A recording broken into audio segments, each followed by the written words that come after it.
ჩვენი სამყარო გავს ოკეანეს.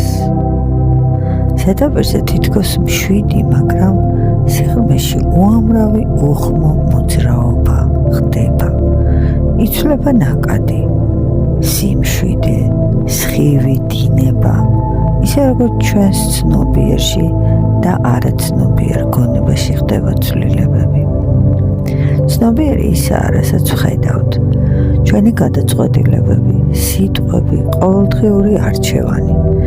არაცნობიერი კი მზის სხივივით არის, რომელიც წყლის სიღრმემდეც აღწევს, მაგრამ თვალით თითქმის აღარ ჩანს. არც ერთი მათგანი არ გვაკლებს და არც გვმატებს, ორივე ერთად გვქმნის.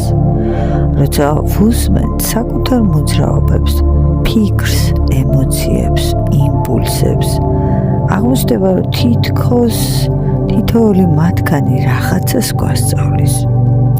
ზოგი გვაჩერებს, ზოგი გვამოძრავებს, ზოგი გვაღვიძებ. თვითშემეცნება არ არის მხოლოდ კითხვების დასმა. რა მინდა? ვინ ვარ? ეს არის გაბედვა შევეხო იმ ფენებს, რომლებიც თითქოს დაფარულია.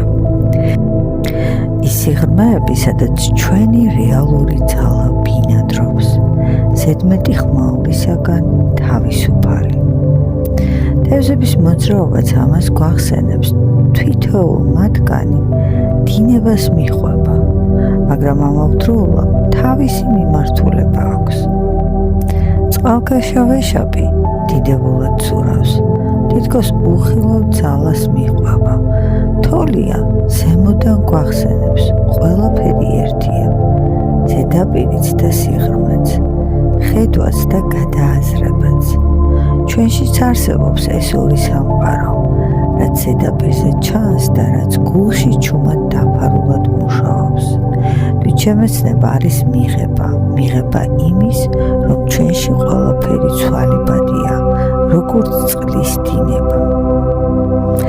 და მაინც ყოველთვის შეგვიძლია შევეხოთ საკუთარ სიმართლეს, იმ ნაწილს, რომელიც არ მკრთალდება, არ იკარგება, უბრალოდ ელოდება, რომ შევნიშნოთ.